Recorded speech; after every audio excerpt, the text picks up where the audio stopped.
You've noticed it already, not in a dramatic way, not as a crisis, just as a quiet repetition.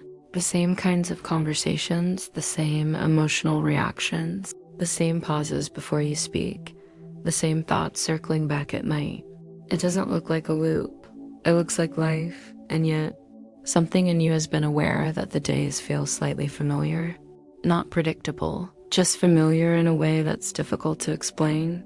Like you've stood here before. This isn't about time in the way people usually talk about it. It's not about deja vu as a strange glitch or something mystical. It's about that subtle sense that you're moving forward. But the experience feels unchanged. You change plans. You adjust habits. You decide to approach things differently. But the emotional tone stays the same. And that's the part no one really talks about. Because from the outside, things are happening. You're doing things, you're making choices, you're thinking. But inside, the field of your awareness feels almost frozen. And if you felt that even once, you already know what this is about. There's a specific kind of stillness that shows up before someone realizes they've been repeating themselves. Not outwardly, internally, it's subtle. You start noticing that you react before you think. You anticipate outcomes before they happen. You feel disappointment before the situation even unfolds. And then you call it intuition. But sometimes it isn't intuition, it's memory. Not memory of events, memory of patterns. And here's the quiet shift. What if you're not moving through time the way you assume you are? What if time is moving through you, reflecting the state you're holding? Just notice how that feels. No need to agree. Just notice.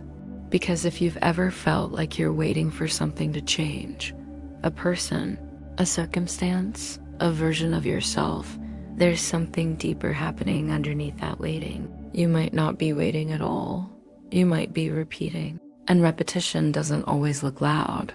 Sometimes it looks like effort. Sometimes it looks like trying to fix things, or trying to control the outcome, or trying to prevent the same mistake from happening again. And that's where it gets interesting, because the more you try to control what happens next, the more familiar it starts to feel. Almost as if the act of control itself is the anchor. Just sit with that for a moment. There's a reason this feels relevant now. Not because something external shifted, but because your awareness has been brushing against this pattern for a while. You've sensed it in the pauses, in the way conversations unfold exactly the way you predicted, in the way opportunities feel similar, even when they look different. Different faces, different environments, same emotional echo. And maybe you've wondered why. Maybe you've thought, why does this keep happening? Or why do I always end up here? And the usual answers never fully satisfy you, because this isn't about fate. It's not about punishment. It's not about some external force repeating the same script. It's quieter than that. It's about the state of consciousness you're inhabiting, not as a concept, as a lived field. Think about this gently. Every time you enter a situation already bracing for a specific outcome, your perception narrows. You start scanning for confirmation. You don't even realize you're doing it. You call it being realistic, prepared, self-aware. But perception has a way of filtering the field. And once the filter is in place, reality starts reflecting it back. Not to reward you, not to teach you a lesson, just to mirror. And mirrors don't argue. They simply show what's there. If you've ever felt like life keeps showing you the same reflection in different forms, this is where we're standing right now. There's more here than it seems, and we'll circle back to that. Because something subtle happens when a person begins to see the loop. At first, it feels uncomfortable, almost destabilizing. You might feel like you've lost momentum, like you're stuck in neutral. But what's actually happening is awareness is stepping slightly outside the pattern. And the moment awareness shifts, even by a fraction, time starts to feel different. Not faster, not slower, just less repetitive. Have you noticed how certain weeks blur together? How certain emotional cycles feel like reruns? And then out of nowhere, one conversation changes everything. It's not because the world suddenly decided to cooperate. It's because something in you stopped gripping the outcome, stopped controlling the next frame. There's a quiet tension most people carry. It sounds like, if I just manage this correctly, if I think about it enough, if I prepare enough. Control masquerades as safety, but control also stabilizes the very reality you're trying to escape, and that's the paradox. The more tightly you hold the steering wheel of your experience, the more circular the road becomes. Just notice that sensation in your body when you try to predict what will happen next. There's a slight contraction, a narrowing, and contraction repeats. Expansion doesn't. This isn't about letting go in some dramatic way. It's about noticing how much of your day is spent mentally rehearsing, replaying conversations before they happen, anticipating reactions, defending yourself against outcomes that haven't occurred. And every rehearsal strengthens the same emotional tone. That tone becomes the state. That state becomes the filter. And the filter becomes the loop. You're not stuck because time is rigid. You're stuck because identity feels rigid. That version of you who expects things to unfold a certain way, that version keeps stepping into the same field, and the field responds consistently. This isn't something you fix, it's something you see. And seeing it shifts it gently. Have you ever had a day where you forgot to anticipate? Where you were too present to brace, and suddenly things felt lighter? Not because circumstances were perfect, but because you weren't gripping the next moment. That's not coincidence. That's alignment. Not alignment as effort. Alignment as absence of resistance. There's a difference. Resistance tries to bend time. Alignment lets time reorganize itself. And when time reorganizes, the loop dissolves. Not dramatically, quietly. You don't wake up in a new world. You wake up in the same world with a different perception. And perception changes the field. Here's something subtle. If you felt like you're observing your own life more lately, like you're slightly detached from the emotional intensity, that's not numbness. It's awareness widening. When awareness widens, the loop becomes visible. And when the loop becomes visible, control becomes optional. You don't have to force yourself to stop controlling. You just see that controlling has been repeating the frame. Around 10 minutes from now, something will click about this in a way that feels unexpectedly simple. For now, just stay with the feeling, because the loop isn't punishment. It's continuity, and continuity isn't wrong. It's just consistent. But consistency isn't destiny, it's state. And state can shift in a breath. Have you ever noticed that the most transformative moments in your life didn't come from effort? They came from clarity. A quiet realization, a reframing, a moment where you saw yourself differently. And in that moment, reality adjusted, not because you forced it, because the version of you standing in that moment was different. Parallel versions of you exist in potential, not as fantasy, as probability, each one holding a slightly different state, each one perceiving through a different filter. When you hold tightly to control, you stabilize one version. When you soften, you allow movement between versions. And that movement feels like time shifting, but it's really identity shifting. Just pause with that. You've probably sensed that there are different yous depending on the situation. The confident one, the guarded one, the hopeful one, the skeptical one. Each of them experiences a different reality, not because the world changes, because perception changes. And perception shapes reflection. This is why the same person can leave one environment and feel completely different in another. The external didn't transform, the internal state did.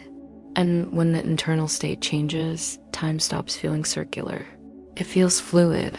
There's something deeply collective happening right now. People everywhere are sensing repetition, not just in their own lives, in the world. Cycles repeating. Conversations looping, old narratives resurfacing.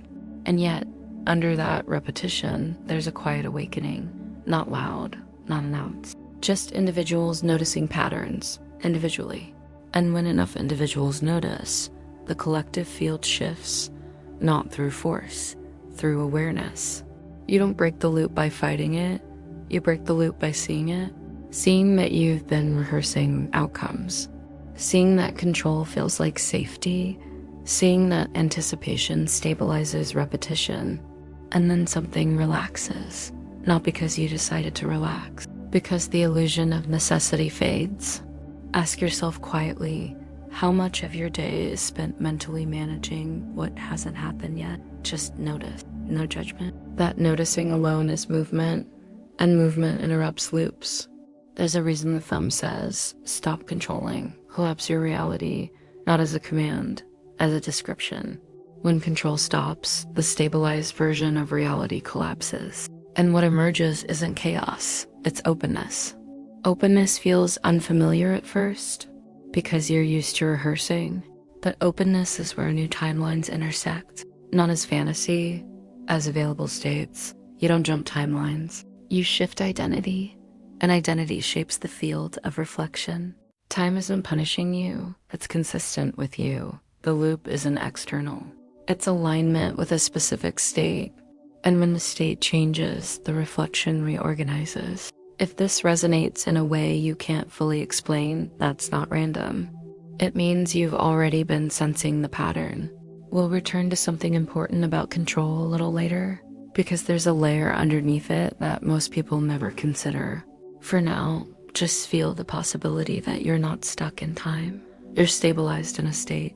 And states are fluid, more fluid than you think.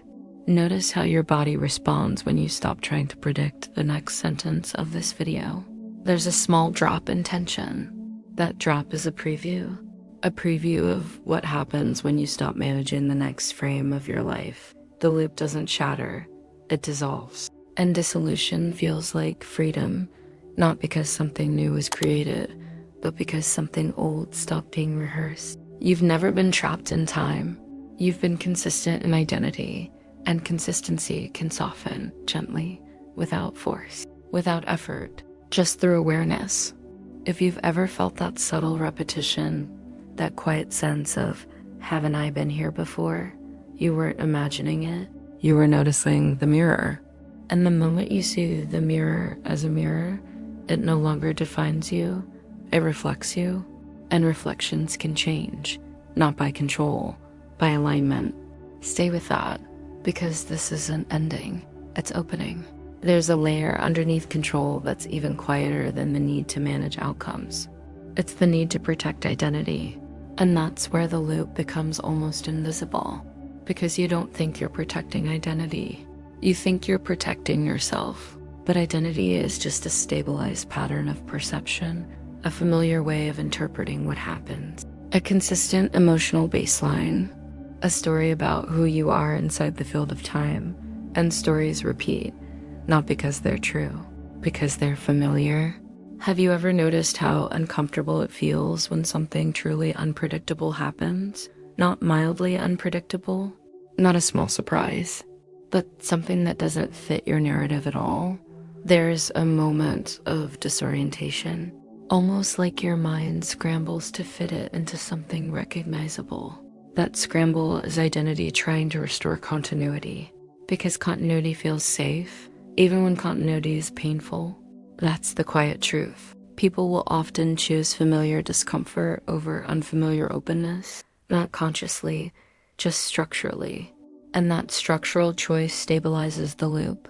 This is why control feels necessary. If identity dissolves, who are you? If the emotional tone changes, how do you orient yourself? If the next moment isn't predictable, where do you stand? And yet, every meaningful shift you've ever experienced came from stepping into unfamiliar territory. Not physically, internally. You didn't change cities, you changed perception. You didn't force time to move. You moved within it differently. Just notice how often you refer to yourself in fixed language. I'm the kind of person who, this always happens to me, I always, each statement is a reinforcement. Each reinforcement stabilizes a version of you, and that version experiences consistent reflections. Reality doesn't argue with your identity. It aligns with it, not because it's judging you, because it mirrors you. And when the mirror is consistent, time feels repetitive. Here's something subtle.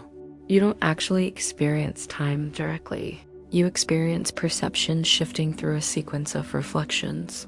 If perception remains stable, the sequence feels the same. If perception shifts, the sequence reorganizes. It's not mystical, it's structural. When you walk into a room already expecting tension, your awareness scans for signs of it: tone of voice, body language, subtle cues, and once you detect even a fragment, your body responds as if the prediction was confirmed. The loop completes itself. But what if the prediction wasn't protection? What if it was rehearsal? And what if rehearsal is what locks time into repetition? Just sit with that. There's something almost relieving about seeing it this way, because it removes blame. You're not stuck because you failed. You're not looping because you're broken. You're looping because your perception is consistent, and consistency is powerful. Powerful enough to shape the field of experience. Powerful enough to make different days feel emotionally identical. Have you noticed how certain seasons of your life felt like a blur? Not because nothing happened, because the internal state remained the same.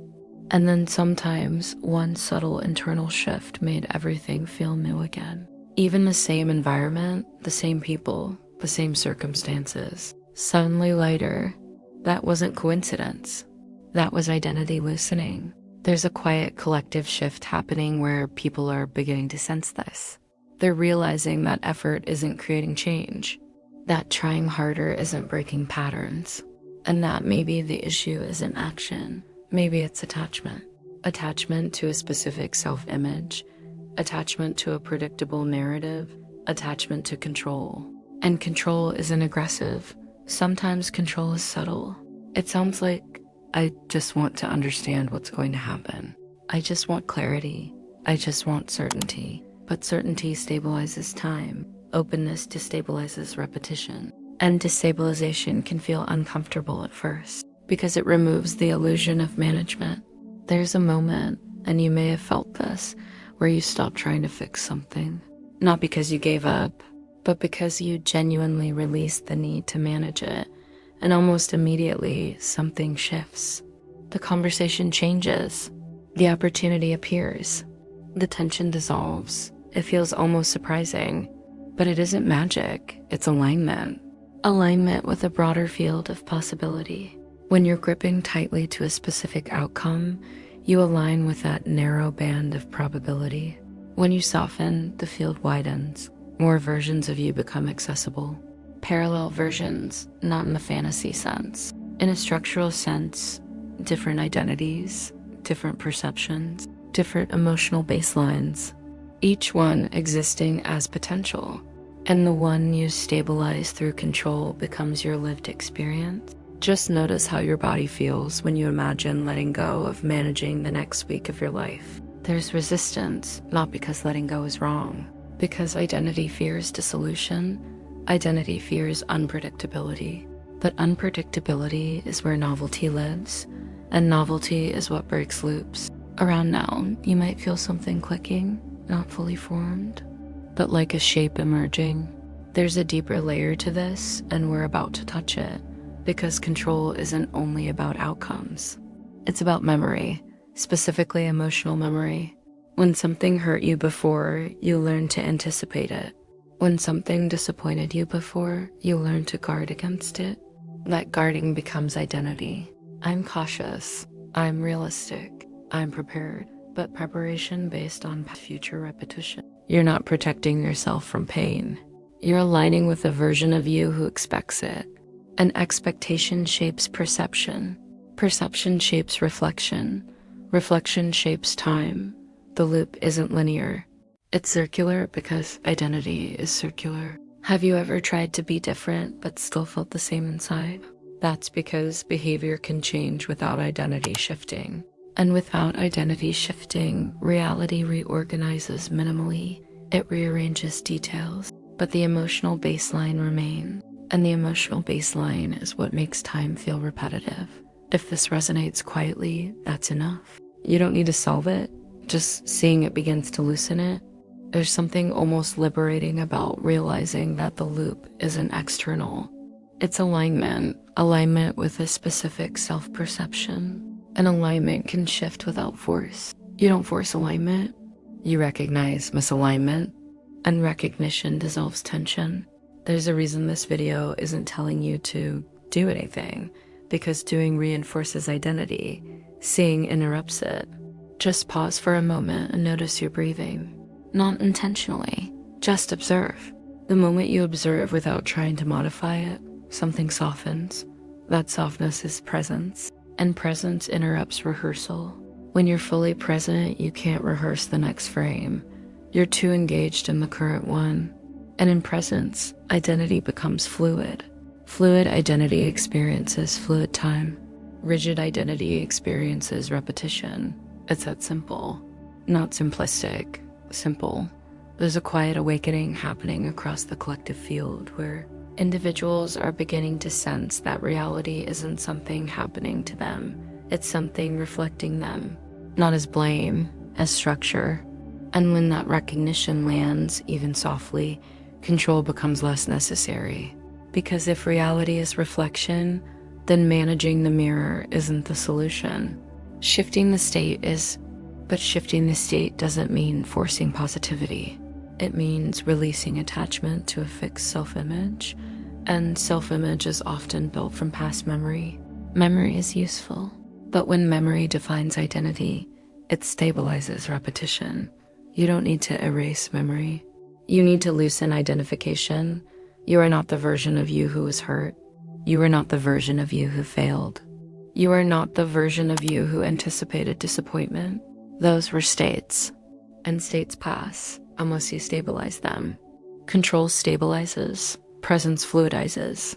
Just notice how often your thoughts are about preventing something, preventing embarrassment, preventing rejection, preventing loss. Prevention sounds protective, but prevention is rehearsal, and rehearsal repeats. What would it feel like to step into a conversation without anticipating its shape? Unsettling, but alive. Alive is unpredictable. Alive isn't rehearsed. And unpredictability collapses loops, not through chaos, through openness. The deeper layer we hinted at earlier is this. Control is often grief in disguise. Grief over what happened before. Grief over how something ended. Grief over who you were. And instead of fully releasing that grief, identity tries to manage the future, as if better management could prevent repetition. But prevention through control stabilizes identity, and identity stabilizes time.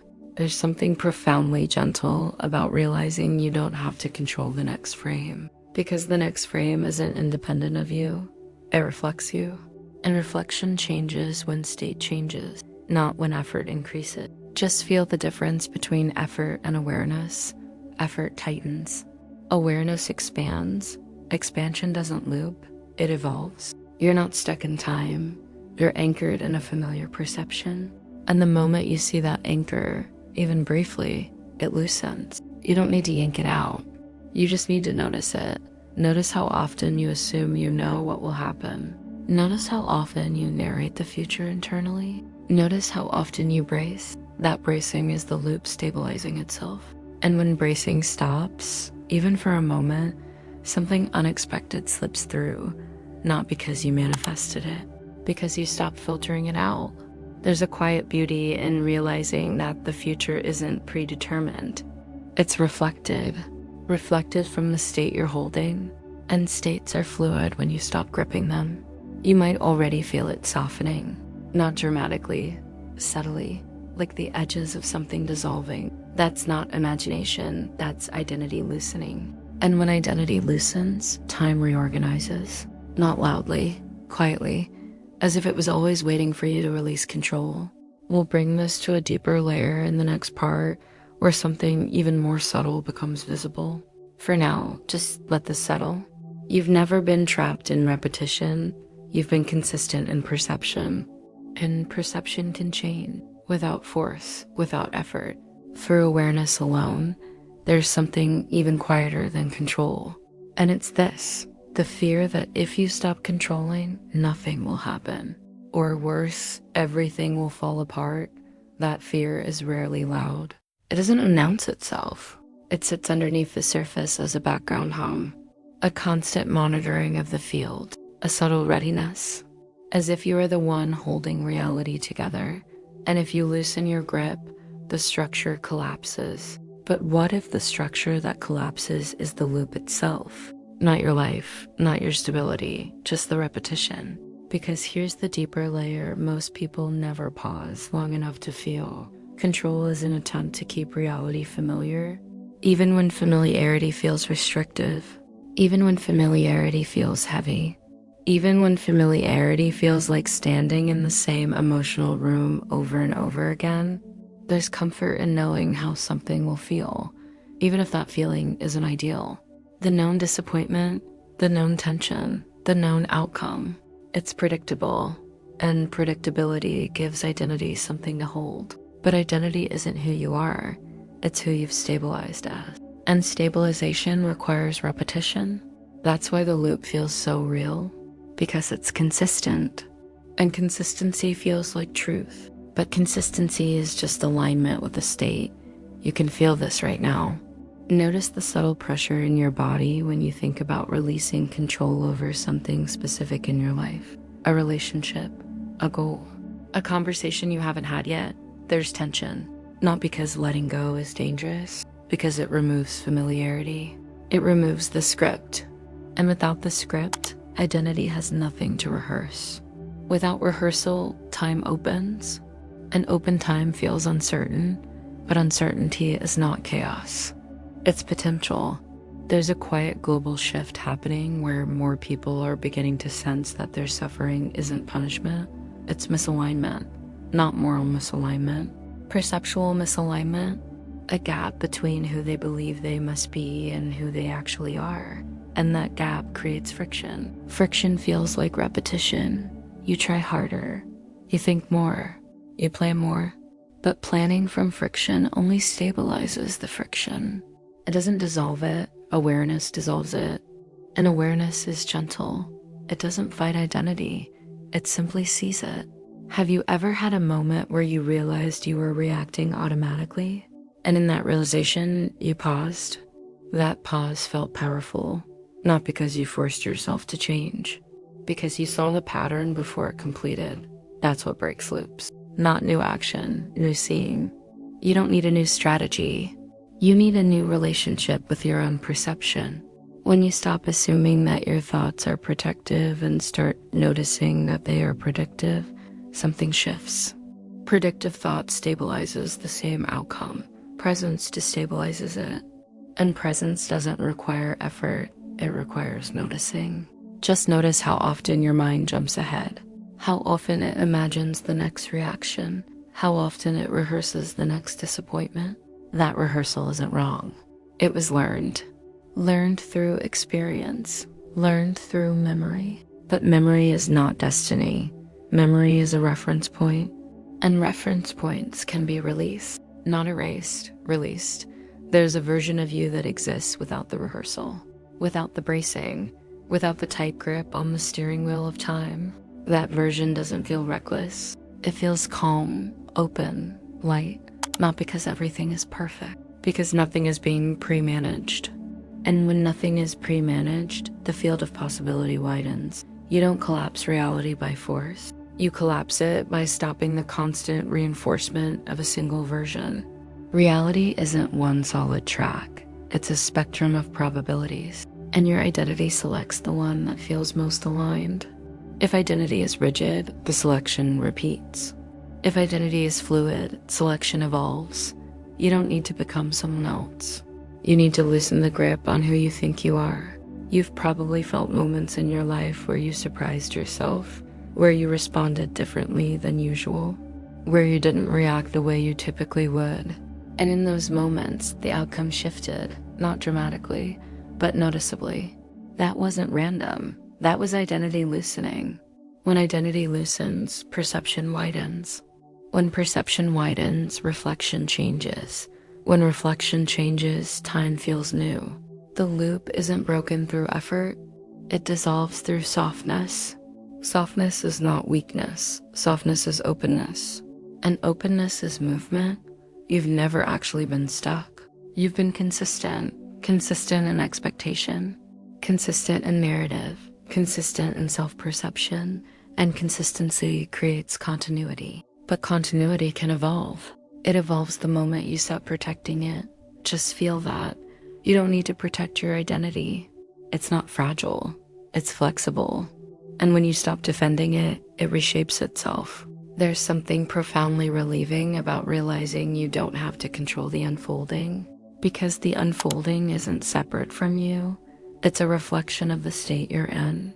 And when the state changes, the reflection reorganizes. You don't have to push reality forward. You have to stop holding it in place. That's the quiet recognition underneath everything we've explored. If you've ever felt like you were living the same emotional day over and over again, you weren't broken. You were aligned with a specific state. And alignment is powerful. Powerful enough to make different years feel identical. But alignment can shift without force, just through awareness. Right now, as you're listening, notice how different this moment feels compared to the beginning. Nothing external changed, but perception did. And perception reshapes experience instantly. That's how fluid this is. You don't need a dramatic breakthrough. You need a gentle noticing, a subtle relaxation, a willingness to not rehearse the next frame. Just let the next moment arrive without pre-managing it. Notice the difference. It feels spacious, alive, unscripted. And in that unscripted space, the loop cannot stabilize. Because the loop requires rehearsal. It requires expectation. It requires identity defending continuity. When identity softens, continuity becomes evolution. You might find yourself observing your thoughts more often now, not judging them, just noticing them. And in that noticing, something shifts. There's less urgency, less need to anticipate, less need to control. And with less control, more openness. With more openness, more variation. With more variation, less repetition. That's how time reorganizes. Not through struggle, through softness. If any part of this felt familiar in a way you can't fully articulate, that's not coincidence. It means you've sensed the loop before. You just hadn't named it. And naming it isn't the point. Seeing it is. There's a reason the phrase parallel realities resonates with people, not because it's dramatic, because it hints at something intuitive, that there are multiple versions of you available, multiple states, multiple paths, and the one you stabilize is the one you experience. That idea isn't about escape, it's about awareness. The awareness that you are not locked into a single narrative. You are not confined to a single identity. You are not bound to a single emotional baseline. And when that awareness deepens, gently, the field responds. Not because you demanded it, because you shifted. There's nothing to fix, nothing to chase, nothing to force. Just a soft recognition that control was never keeping you safe. It was keeping you consistent, and consistency can be a relief. You don't need to collapse your reality dramatically. You collapse it every time you stop rehearsing it, every time you pause before reacting, every time you allow the next moment to surprise you. That surprise is movement. Movement is evolution. Evolution is the opposite of looping. You're not behind. You're not late. You're not trapped. You're aware. And awareness is fluid. Let this settle without trying to apply it, without trying to use it. Just let it exist as recognition. And notice what shifts in the quiet after this ends, because this isn't a conclusion. It's a continuation. The conversation doesn't stop when the words do. It moves inward, into your own awareness, into the subtle pauses between thoughts, into the moments where you choose not to rehearse. If you ever catch yourself anticipating the same outcome again, just smile softly, not as correction, as noticing, not as judgment, as awareness. And in that awareness, something opens, not loudly, not dramatically, just enough for the next moment to feel new, enough for time to feel fluid, enough for identity to soften. You were never trapped in a loop. You were holding a pattern, and patterns dissolve when seen. Stay with that. Let the next frame arrive on its own, and notice how different it feels when you don't try to control it, The unfolding has already begun quietly inside you.